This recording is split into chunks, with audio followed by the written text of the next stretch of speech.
పంచభూతాలను శాసిస్తూ నలుదిక్కులని ఆదేశిస్తూ జనన మరణాలను నియంత్రించగల శక్తి ఈ విశ్వ సృష్టికి కారకుడైన శివుడికి తప్ప మరెవరికి లేదు. శివోహం.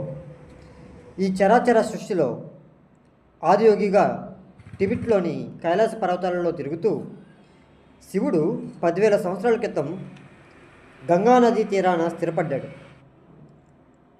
గంగానదీ తీరాన స్థిరపడ్డ శివుడు పార్వతీదేవిని వివాహమాడి మళ్ళీ కైలాస పర్వతాల వైపు వెళ్ళిపోయాడు. శివుని మీద భక్తితో ఎన్నో ప్రసిద్ధ క్షేత్రాలు అప్పటి నుండి ఆది దైవంగా, ఆది యోగిగా, విశ్వానికి తొలి గురువుగా శివుడిని కొలుస్తూ ఏర్పడ్డాయి, అవతరించాయి. అయితే అందులో ఒక ప్రసిద్ధ పుణ్యక్షేత్రం కోటిలింగాల.